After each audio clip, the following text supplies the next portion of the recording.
Great. Good afternoon, everyone. This is DCED Deputy Secretary Sherry Collins from the Office of Technology and Innovation, here to kick off what is our fifth and final series on Pennsylvania Small Business Week.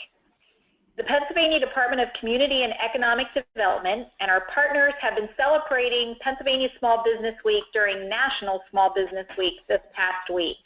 We want to celebrate the contributions of our small businesses and entrepreneurs and highlight the resources available to support your needs. I want to take just a moment to thank all of the partner organizations who have participated in our webinar series this past week. We certainly appreciate your support and dedication to the mission. Thank you for joining us today. We have hosted over the last several days a total of 5 webinars. All of these webinars will in fact be available on our website and social media channels. You can visit us at newpa.com/PASMALLBiz and follow us on Twitter at #PASMALLBiz16. Good afternoon. This is Neil Fowler, also with the Department of Community and Economic Development. Pleased that so many of you could join us today. 2 quick housekeeping items before we begin. Today's presentation will be recorded and posted on our website and social media channels. And we will have a Q&A session during the last 10 minutes of the presentation. So during the presentation, you can enter your questions in the block on the webinar screen. And at the end, we will ask our presenters to answer those questions. So we encourage your feedback, we encourage your questions, and I'm sure our speakers will do their best to answer them. Today's topic, taking your business to the next level. We're going to talk about something near and dear to our office here at DCED, and that's technology, innovation, and small business. This will focus on issues facing companies poised to grow and take the next step in the business life cycle. Our presenters are going to talk about bringing innovation and technology into your business and the special needs and challenges facing tech startups. Our 2 presenters today are Mr. Leo Gilroy. Leo is the Director of Innovation and Strategy at the Northeast Pennsylvania Industrial Resource Center. And our second presenter is Mr. Kendall Kresge. He's the Manager of the Ben Franklin Technology Partnership of Northeastern Pennsylvania. So without any further ado, let me turn it over to Leroy. Thank you, Neil. Let me get, can you see my screen?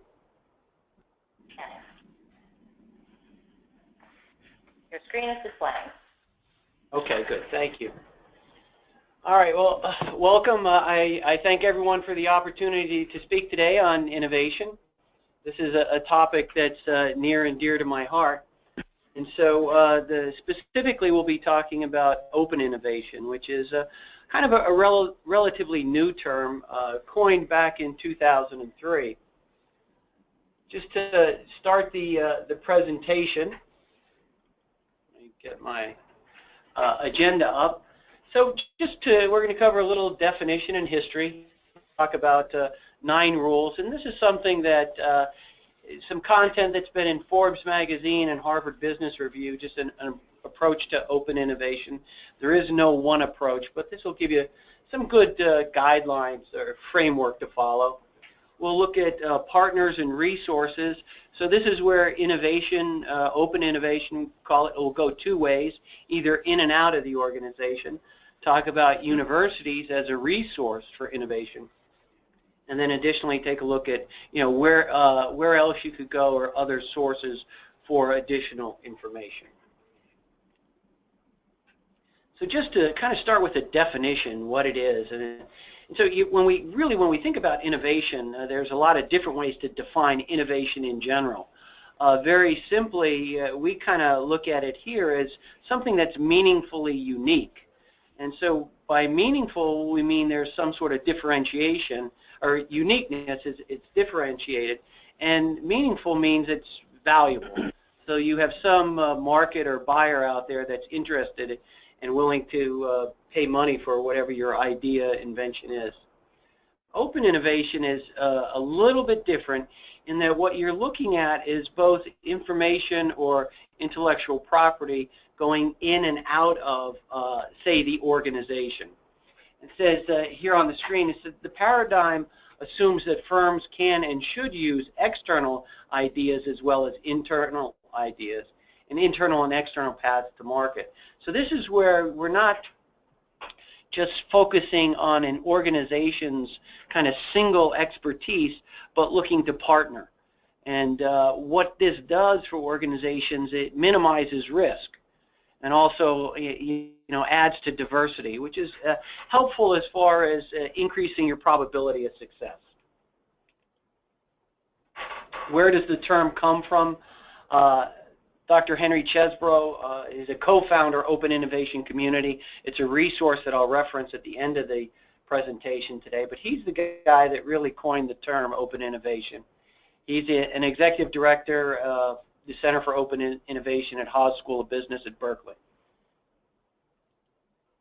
So just to kind of step back a little bit, we see innovation is quite a buzzword, and it has been a buzzword here at NEPERC, and also before I came to the organization. And so it's important. It's not just a buzzword, but it has a real significance in creating sustainable competitive advantage for any organization, whether it's a large business or a small business.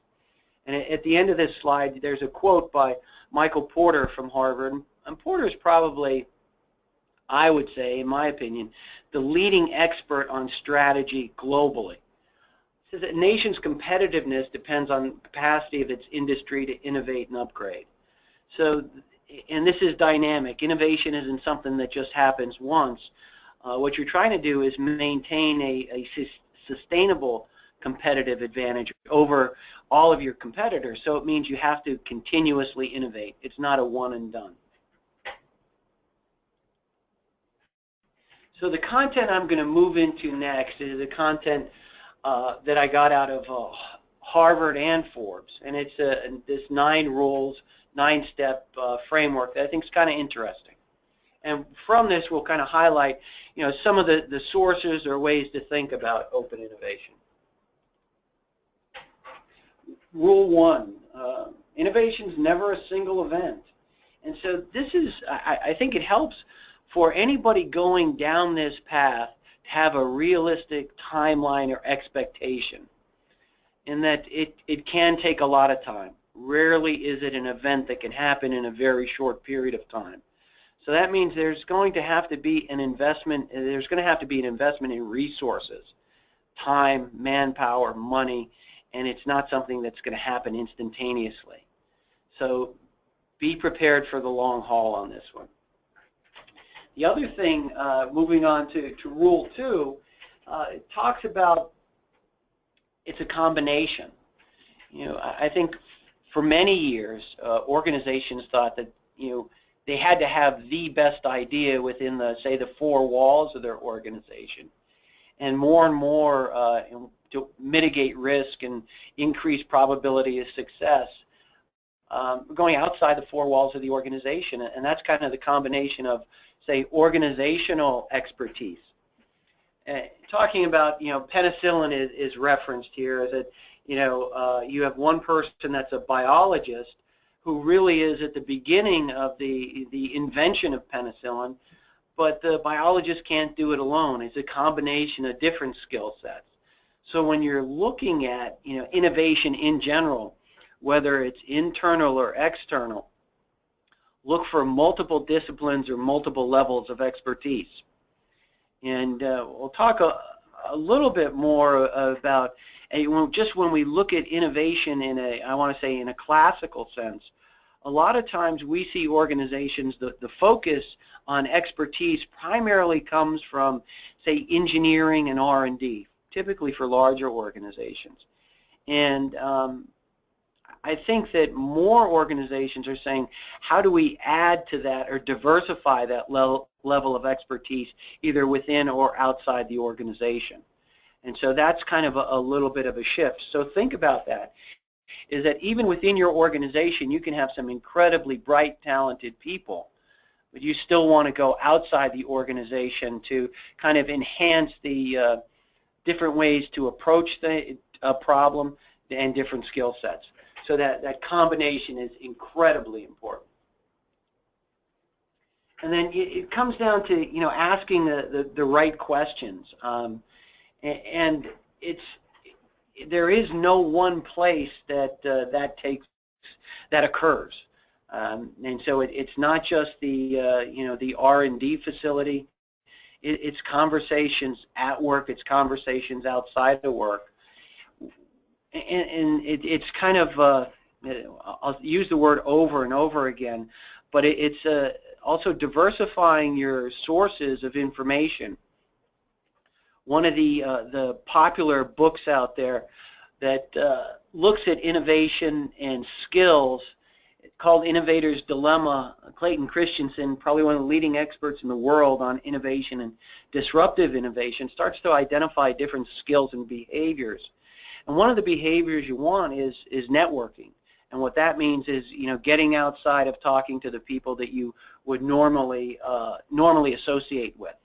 So once again, strong relationships, maybe technically within the four walls of your organization, but are you getting out and meeting different people, maybe from different industries with different skill sets?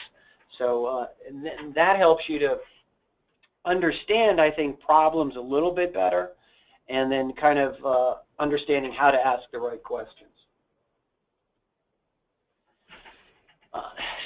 Some debate here as I move on to Rule 4. I think there's some general thinking that smaller organizations tend to be more agile, so they're going to be better at innovation. And that's, in some ways, smaller organizations are more agile. Less bureaucracy, they can move faster, but so the smaller organizations have some advantages and the larger organizations have some advantages. So it's not just limited to a small groups like Uber and Airbnb. What we're going to look at here in a little bit is we'll see how IBM, P&G are using, and General Electric are actually very innovative, using open innovation to continue to create a sustainable competitive advantage.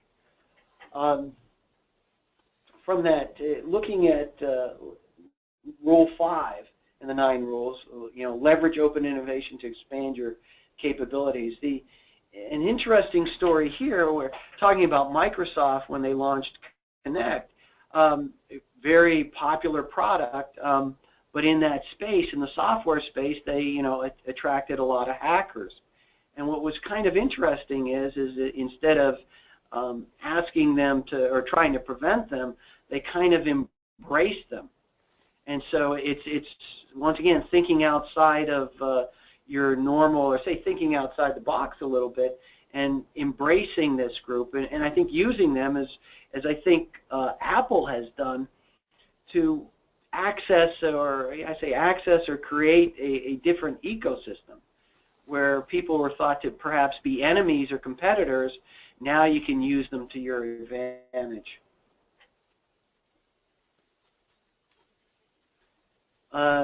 So looking at disruptive innovations require new business models, and this is I think a challenging topic for some organizations, because business models, you take a look at the example here of Xerox.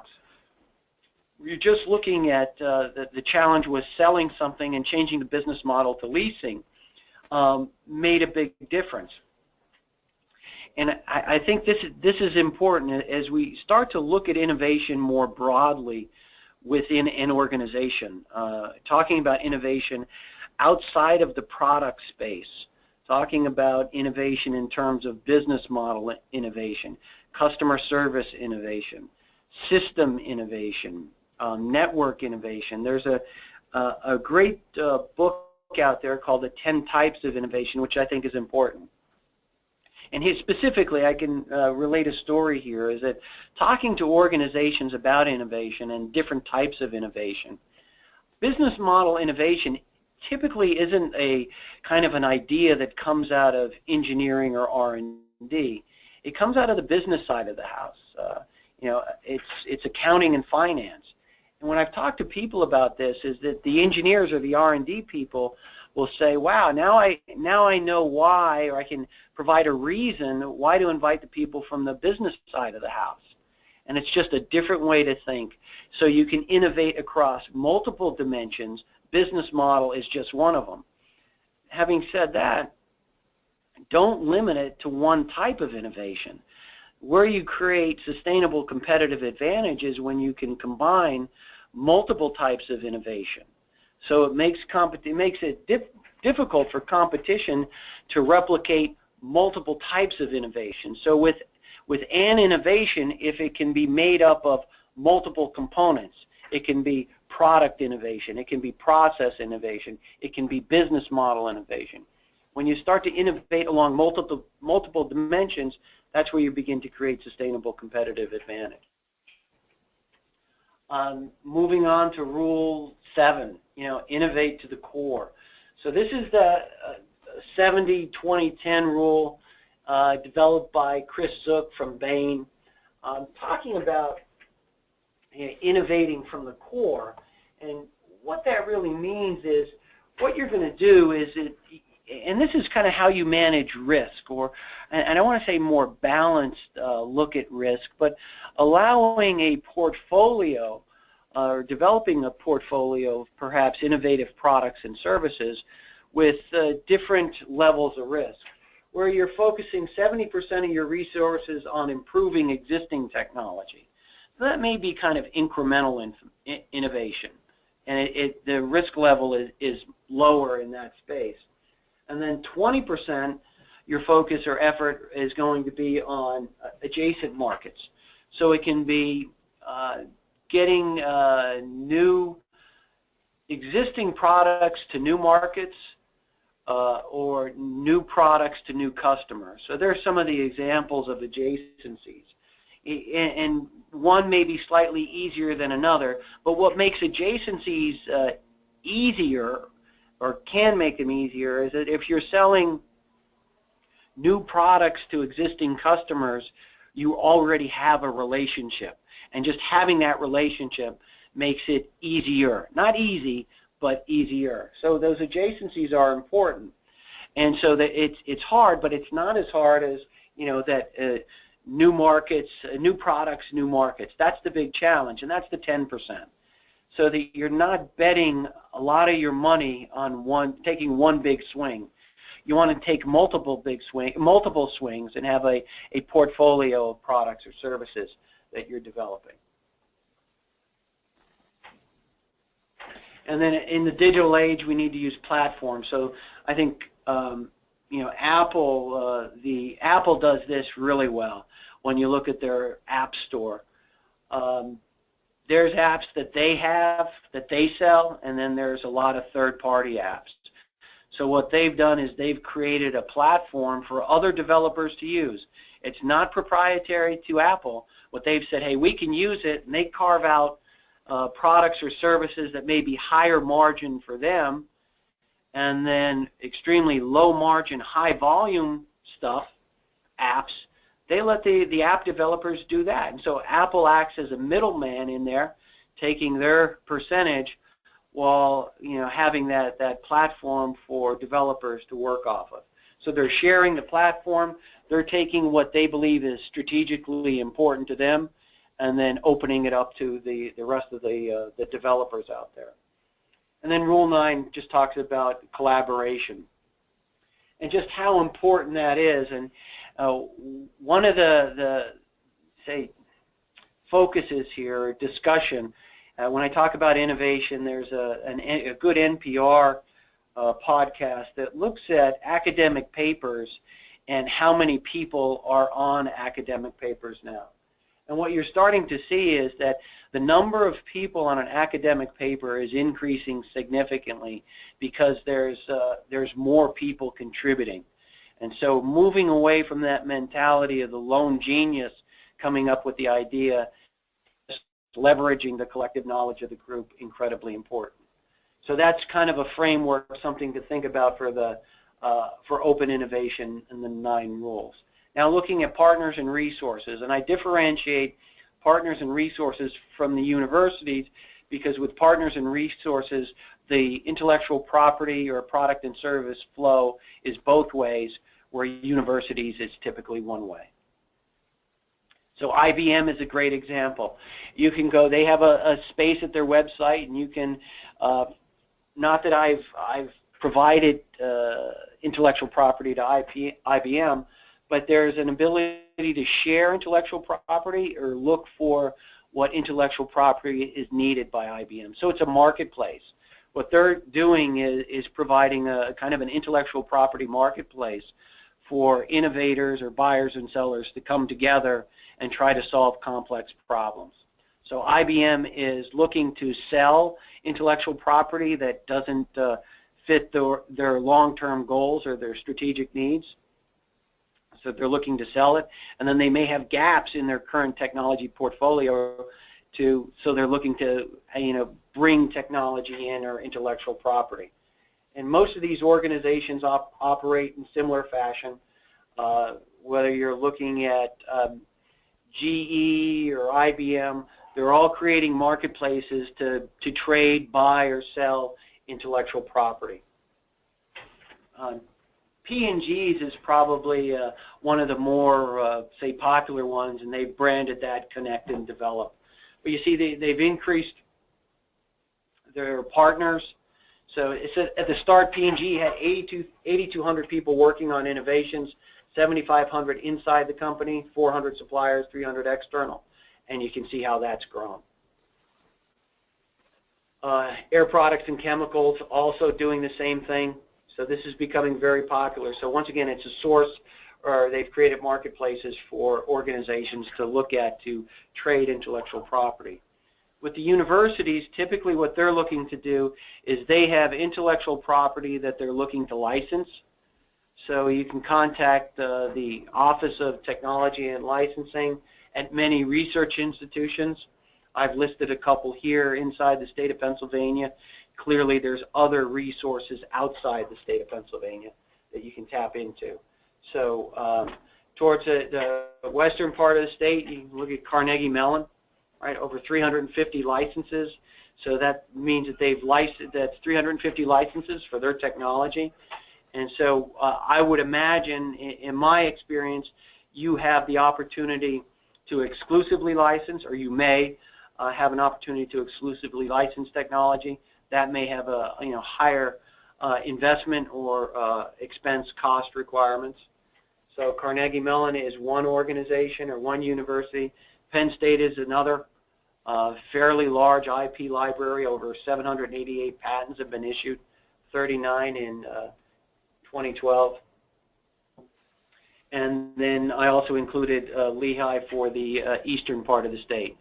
But the important thing is, while I've listed the Pennsylvania universities, for anybody that's looking to compete, your goal when you're looking for technology or intellectual property, you're looking for the best fit so that you can outcompete whoever your competition is. Once again, creating that sustainable competitive advantage. And just the last thing that I'd kind of like to wrap it up with is just talking about sources. And this is, there's multiple sources out there, whether you're talking about innovation or open innovation. So there's some links to P&G's website, to General Electric's website, to IBM's website. There's an open innovation community that Chesborough has, that he kind of facilitates. There's a lot of good content there. There's an article there, How Open Innovation Can Help You to Cope in Lean Times. That's a Chesborough article from Harvard Business Review. And his original book is Open Innovation, The New Imperative, Creating and Profiting from Technology is there, and then a newer one, New Frontiers in Open Innovation. In addition to those two, I think that another good read, and there are many, is a book called 10 Types of Innovation. That gives you a pretty good understanding of looking at innovation more broadly within an organization. And that's it for me.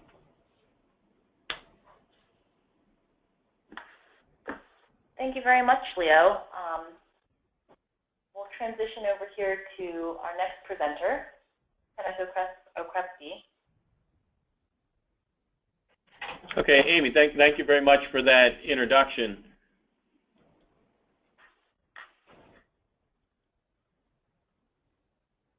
I just wanted to confirm that you can see my screen now.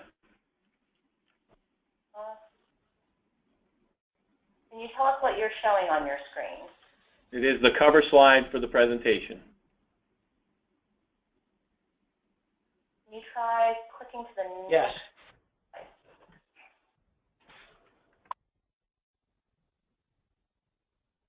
Okay, do we have it?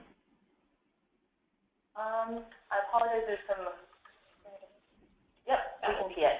Yes, we are good. All right, you can take it away. Okay, the only challenge, I don't believe I have control of the screen at this time.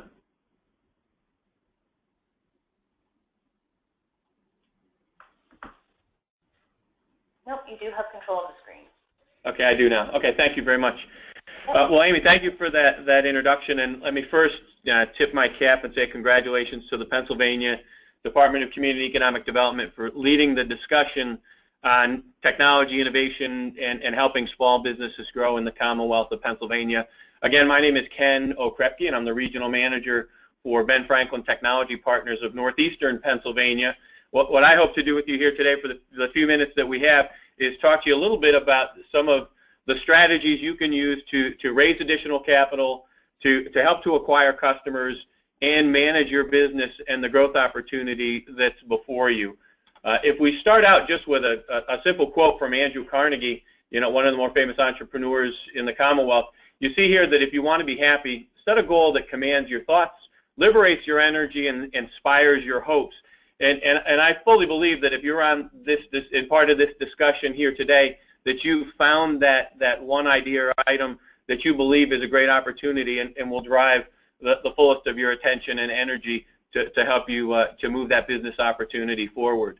And again, as what I'd like to accomplish here today is talk about raising capital. I believe that the investment activity in the Commonwealth of Pennsylvania is healthy and active today. I want to talk a little bit about developing, protecting technologies, a couple of strategies and areas you should focus on as you acquire customers, and then a couple of strategies to manage your business as it grows.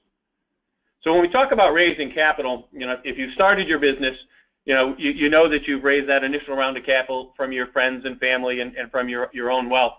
And then there are a number of other entities within the Commonwealth of Pennsylvania that you can leverage to raise additional capital, and the first being angel groups. There's a very well-organized group of angel investors in the Commonwealth of Pennsylvania to the tune of more than 18 different groups that are scattered around and throughout the state. They're also coordinated by the Pennsylvania Angel Network, and that group of 18 angels comes together on a monthly basis to syndicate deals statewide. So if a deal is being presented in Philadelphia, it may be presented so that anyone in Pittsburgh and northeastern Pennsylvania can see that deal, or at least gain more information on the deal. Of course, I would be remiss if I didn't mention Ben Franklin Technology Partners. We can provide early stage seed capital to technology companies. We provide additional resources, but there's a source of capital that is early stage funding that is often leveraged when information is then presented to angels and other venture groups. And when we talk about venture capital, we happen to be a state that is rich in venture capital. So when you add the venture funds and the angel groups within the Commonwealth of Pennsylvania, there are more than 30 available and interested in investing in the deals that have a rapid growth opportunity.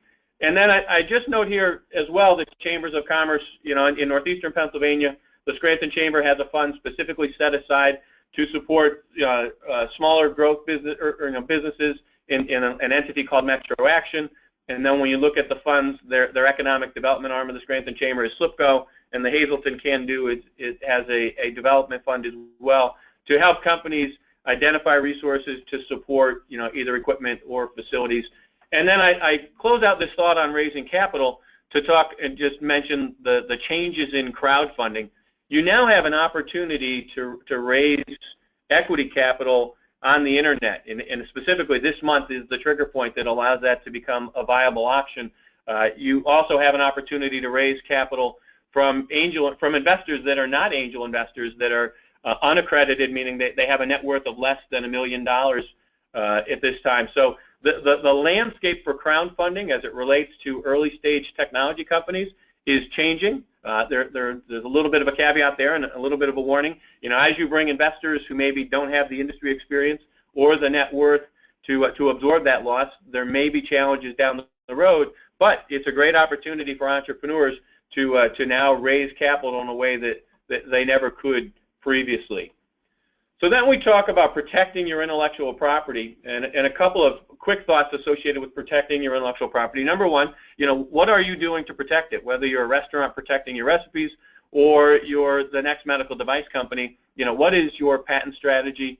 Are you focused on patenting? Are you focused on the trade secrets associated with giving you that competitive advantage?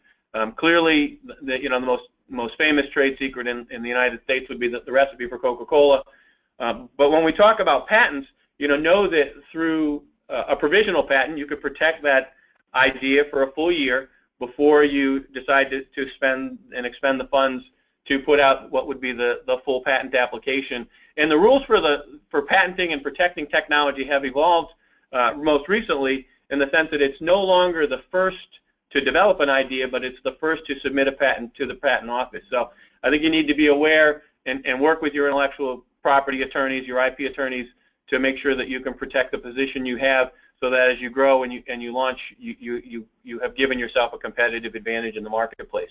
For those that are part of the discussion that are saying, boy, but I have a great idea, and I'd just love to be able to develop that idea or get a prototype or a minimally viable product that I could get into the marketplace. Well, there are a number of resources in the Commonwealth. I just pulled a couple of very quick ones. Number one, the Fab Lab that's at Northampton Community College. There's an opportunity whether you want to produce that product in wood or as part of a 3D design system, that they have people on staff that'll sit down with you, help you to lay out that design, maybe electronically, and then maybe print that out on some sort of 3D model, so that you can get a product in the hands of your customers, so that you could start to get feedback and maybe start to take orders. You have the Plastic Source Net out of Penn College. So if I want to do anything within the realm of plastics, there's a great resource available right in the central part of the state, in the Williamsport area.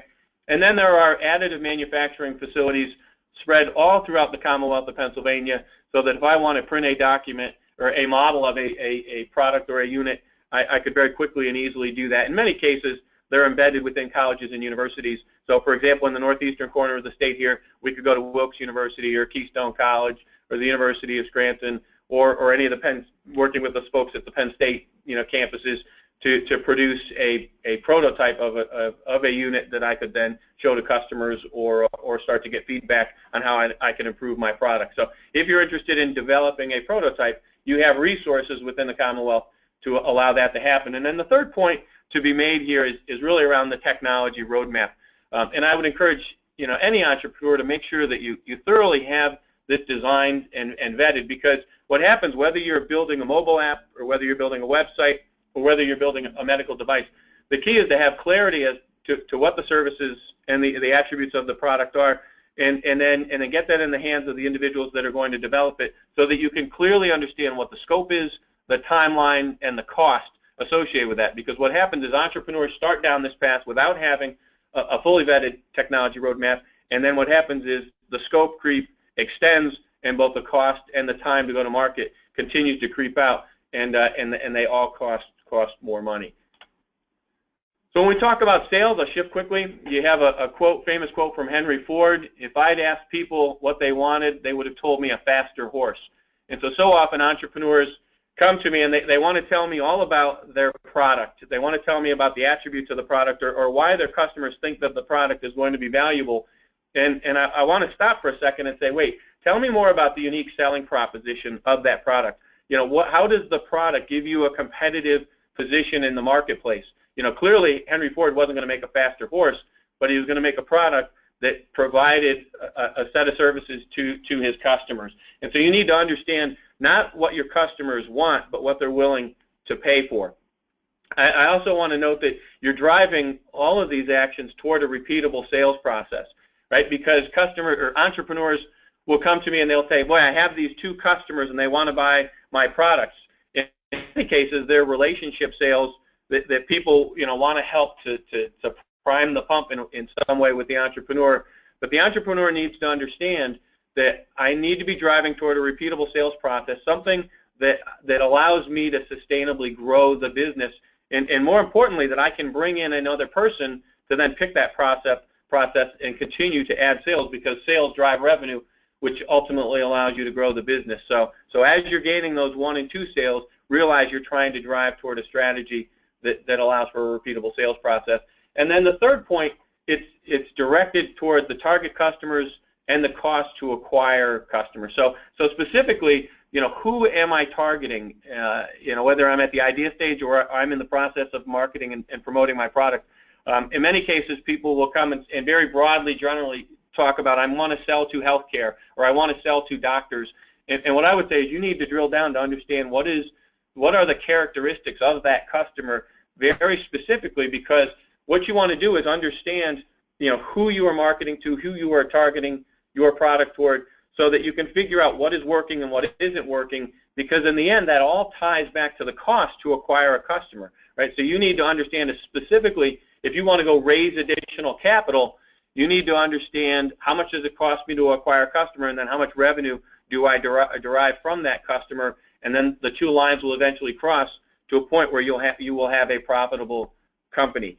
And so the idea here is make sure you know who you're targeting, and then more importantly, track all of the activity that happens, because what happens as entrepreneurs is we're running very quickly.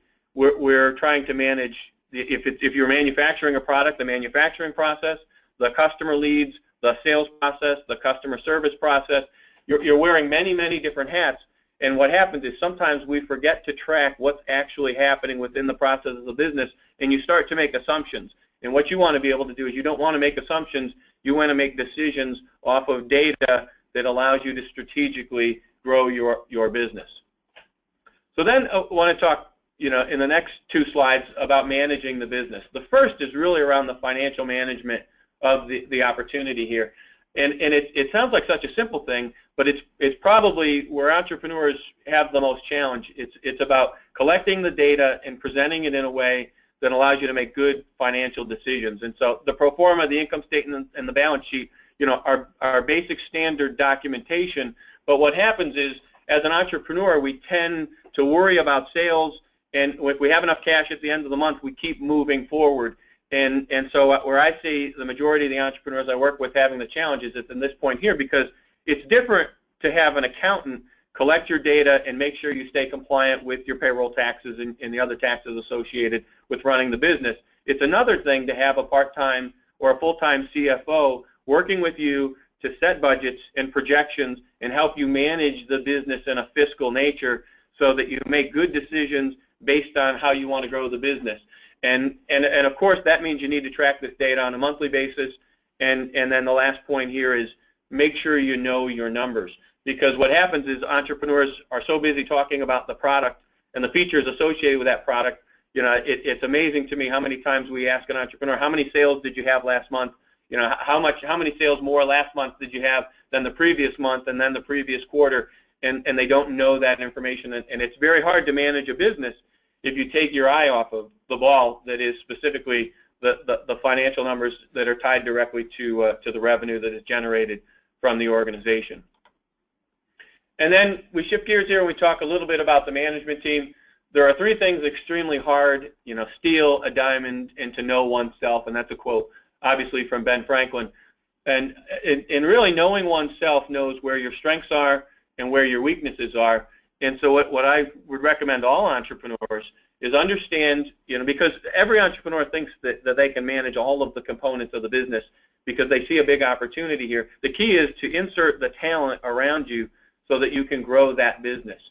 And so wherever your weaknesses are, or the areas that you just don't have enough time to address, is bring in the right people to support the organization. And there are 2 ways to do that, right? Acquire talent is one, and then the other is to put together some sort of an advisory board.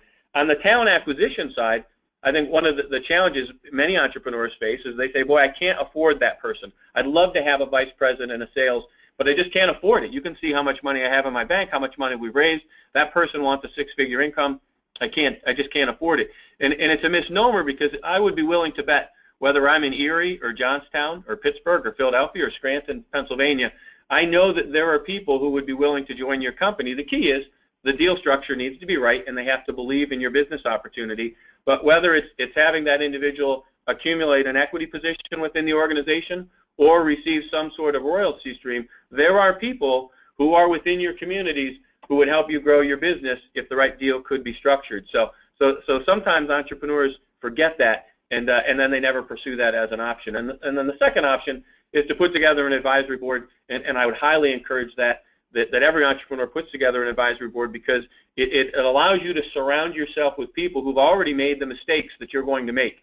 And so whether it's associated with the finance or the sales or the industry relationships, they can help you leverage the opportunity so that you grow as quickly as possible and don't make the same mistakes that they made when they built their companies.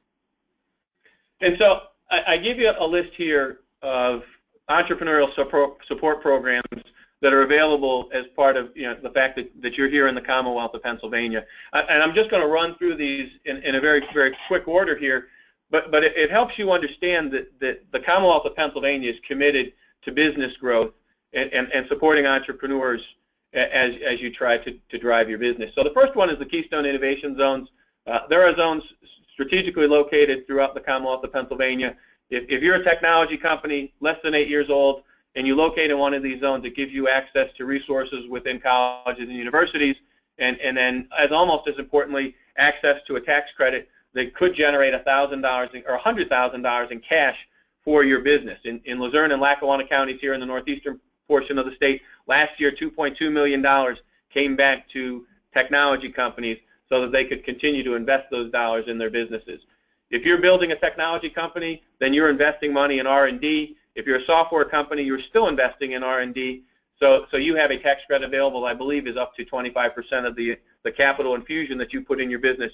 You could realize, to be brought back to your business so you can continue to grow. There are a number of equipment and loan funds that are available as you make an investment in either equipment or a new line or capital expenditures into your building. If you're going to create jobs and you're going to make significant capital investment within the Commonwealth of Pennsylvania, then I'd encourage you to reach out to the Governor's Action Team, because there may be both grant dollars and loan programs that allow you to accelerate the growth of your company. As far as business incubators, in northeastern Pennsylvania here, there are 13 business incubators that are a part of the Ben Franklin network. There are more than 30 incubators in the Philadelphia region, as well as another 30 out in the Pittsburgh region. And then clearly between the swath between Harrisburg and Erie, you have a series of business incubators. And according to the National Business Incubation Association, 87% of businesses that start in incubators 5 years continue to operate. It's because of the resources that are surrounded by entrepreneurs and the network and networking activities that take place and happen. There's a great opportunity if you decide to locate your business within a business incubator. I mentioned Ben Franklin again because not only can we bring capital to a business, to an early stage company, but we can also bring resources associated with supporting a business plan development or marketing and sales strategies, the core components around financial modeling that allow you to grow a business. So not only Ben Franklin doesn't only bring money to the table, but can also bring resources to your technology business. The small business development centers are there, again, throughout the Commonwealth of Pennsylvania to help you take an idea, put enough meat and detail around it so that you can take it from idea stage and then grow that into a fully viable and functioning business. There are local development districts, and the RCs all have loan programs that can also support your growth of manufacturing firms. And then the chambers and the workforce development boards address what is probably the most important issue or aspect to your business, and that's the workforce. So whether it's money through the OJT program or whether it's leveraging the chambers to promote the job opportunities that you have, leverage the economic development partners in your community because they're there and they want you to be successful, and they can have direct access to some of the partners that can bring some of the talent that you need to grow your business. In the next two slides, I'm just very briefly going to give you some information on Ben Franklin to let you know that the commitment that the Commonwealth of Pennsylvania makes to technology development provides a return. And very quickly, you can see in the last 5 years, the Ben Franklin folks returned a creation of about 20,000 jobs, a $6.6 billion infusion of capital into the Pennsylvania economy, and then a $502 million reinvestment of state tax dollars back into the Commonwealth of Pennsylvania. So for every dollar Ben Franklin invests in a company, it returns $3.60 back to the Commonwealth of Pennsylvania. So the simple fact is that the Commonwealth of Pennsylvania has made a commitment to a number of economic development organizations that are here to support your businesses, and it's working, and you're getting the results that you would expect. And this slide here talks a little bit more about what Ben Franklin can do for a company. I specifically added it here because I know that this slide deck will be uploaded, and this webinar will be available after this presentation, so that at your leisure, you're more than welcome to come back if it interests you. But the fact is, what it does is walks through from early stage all the way through the maturity level of a firm, shows the resources that our entity can bring to a company, whether it's financial or technical or networking. And I will close out with a quote from Bill Scranton. The city of Scranton just celebrated its sesquicentennial celebration. That's 150 years. And he noted that entrepreneurs built this region as well as the Commonwealth of Pennsylvania. We've seen economic booms and challenging times, yet we've always persevered. The simple fact of the matter is the Commonwealth of Pennsylvania has been around for hundreds of years here, and we have some of the brightest and best entrepreneurs that the country has ever seen. And then you could probably name in very short order some of the great entrepreneurs from your community.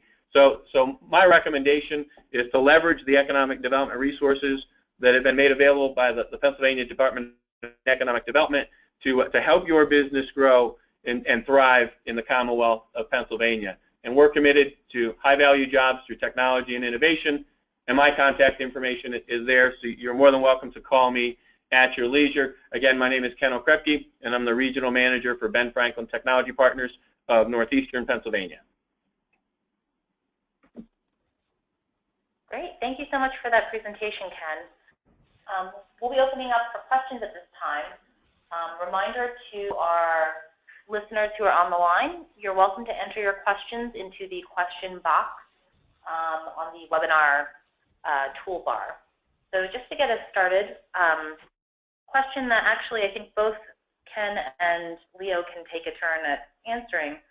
Both of you spent some time talking about finding good support networks, building good relationships to help support entrepreneurial pursuits, as well as driving innovation.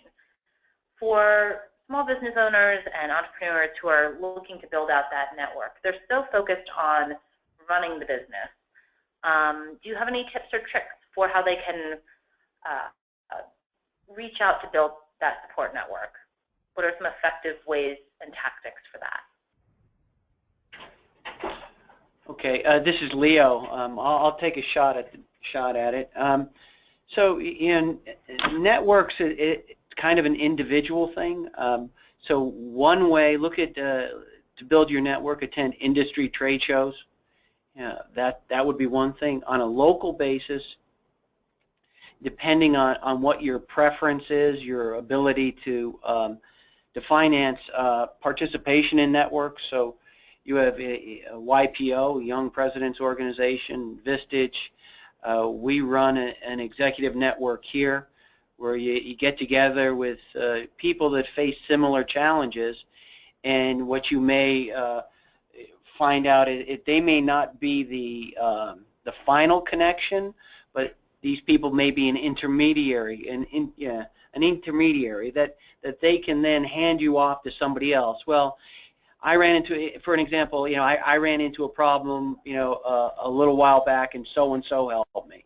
And so it's just kind of getting outside of your normal, say, business environment and meeting different people that are facing similar challenges. Yeah, and I would agree with that advice. I think within every community in the Commonwealth of Pennsylvania, you have a young professionals group, you have a chambers of commerce, you have a chamber of commerce, and you have community events where community leaders come together, whether it's a nonprofit, being supportive of nonprofit organizations. The community leaders, the business leaders, tend to move within that infrastructure, so that if I came to Philadelphia, I could very quickly get an understanding of the who's who and who's interacting to drive the economy within that community. I can do the same thing in Scranton, Wilkes-Barre Marketplace. I could do the same thing in Erie.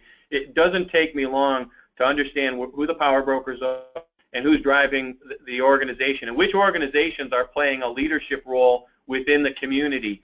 And so I think that this state, the Commonwealth of Pennsylvania, is very friendly toward a networking event. And I have attended functions in Pittsburgh and Philadelphia, northeastern Pennsylvania, and the State College area throughout my career. And I think people are very receptive to helping one another. What you need to be willing to do is get on the phone, get on the internet, and then be visible where other people who could help you grow your business are currently active and present. Ken, that's very helpful. Thank you for that. This is Sherry Collins. I'd like to add and actually echo your comments there. I think Pennsylvania does a fantastic job at providing opportunities for entrepreneurs and innovators to come together. And I agree with you. It doesn't matter if you're in Pittsburgh or Philadelphia, if you're in State College. There is such a large network of providers and individuals who are readily available to help you. And I think it's also important to note this afternoon that the Department of Community and Economic Development, not just through the Office of Technology and Innovation, but through our Center for Business Finance, has a Small Business Champion Network. And that's been a fantastic resource to our innovators and entrepreneurs who aren't necessarily sure what the next step is that they should take, or in some cases, the first step that they should take. So I would encourage those who are participating in today's webinar to take a look at the Small Business Champion Network and the Entrepreneur's Resource Guide that is available on newpa.com. I think you'll find it to be most helpful. And of course, I always encourage folks that if you aren't necessarily sure who to turn to, you can contact our office. I'm always willing to take a few minutes out of my day to help our entrepreneurs and guide them down a path that is most appropriate for them. So thank you for your input. Great, thank you to all three for those great answers. Moving to our next question, and this might be a question geared a little bit more towards Ken. Can you talk a little bit about what the most important things are to focus on when raising capital?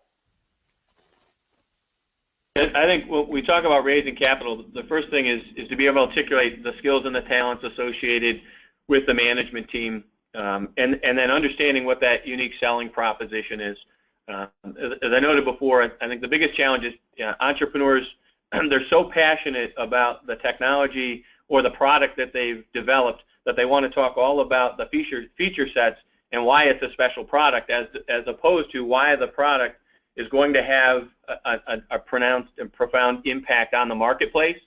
And I think the other advice is to really build that sales and marketing strategy from the ground up, in the sense that where's my first customer come from, and then how will I take that first customer, evolve it to 5 and 10 and then 100 and then into 1,000, and then understand how much capital do I need in order to make that happen. So it's the management team, it's understanding what's unique about the product, and then building a new model so that you can show that the business, you have an opportunity to scale and grow the business, and then wrapping the financial modeling around so that it all makes sense. And the story as you move through it over the next 6 months, year to 3 years, is one that's cohesive and clear, because as an entrepreneur, as long as you can articulate how you're going to get from point A to point B, and you do each of those pieces in a clear and succinct manner, it adds a level of confidence to your credibility that you and the management team can actually pull that off. So I think that would be a little bit my advice to an entrepreneur as they were trying to raise capital. Great, thank you. Please keep sending in your questions if you have them. This is a great opportunity to pick the brains of some experts on the line here. Here's a question this is probably a question for Leo. Can you talk a little bit about how an individual can encourage innovation within their own organization? There might be an individual will, but how do we promote that within a company or an organization? Well, I think there's a couple of things that you really want to focus on, kind of two main things, and one is process. Is that I think the organization, you need to have some sort of process with a rhythm to it. So it's so people don't get stale, and the process has that rhythm or pace, so it's going fairly quickly. And when I say fairly quickly, what I'm looking at or talking about are learning cycles. So you're trying stuff, and some stuff may work and some stuff may not work. And that leads me to something else, is failure. Is that, how does the organization handle failure when you're trying to innovate rather quickly? Anything that smells like punishment is going to kill innovation. Because if you look at, historically, people like Edison talking about failing thousands of times, that comes along with innovation. It's not like you just try to tackle an incredibly complex problem and solve it right off the bat. It's iteration, and you've got to be able to iterate quickly, and what can drive that is process. And then more of a social function is, how do you tolerate failure? And when we're talking about failure, really talking about something that's praiseworthy, that you're testing a fairly difficult hypothesis, opposed to failure that's associated with irresponsible or negligent behavior. Obviously, there's a difference, but you really want to encourage failure and fail quickly. And I would note, when we talk about innovation, it's not only the development of technology, but it's being able to see opportunity. In one sense, an entrepreneur has built a new device, or is in the process of launching a mobile application. But I think the entrepreneurs who have success are creatively finding ways to partner with people who don't do what they do well. So if you have a product, the question may be, do I manufacture this product myself, or do I find a partner who can help to manufacture that product, and then I can assemble it here? As I'm selling the products, do I address a direct sales model, or do I partner with some sort of channel partner that can become the sales arm of my organization and leverage the relationships that they have? So when you talk about being innovative, sometimes it's not necessarily just the product, but it's the strategies associated with seeing opportunity that allow an entrepreneur to grow the company more quickly. Great, thank you. Looks like we have time for one more question. So this is sort of tying into that topic, but can you talk a little bit about a good innovation strategy? There are different types of innovation, and are there some good tactics and strategies that entrepreneurs can take? I'll start. So yeah, I think that one, when it comes to innovation, I think there should be some reason to innovate, that you've got some sort of goal or objective, not just creating stuff for the sake of just creativity, is that you're innovating around some sort of goal. And then from that, you want to take a look at expanding not a single innovation, but when we're talking about innovation strategies, saying what are the multiple innovations that we can kind of create or do around some sort of goal, market space, problem that you're trying to solve.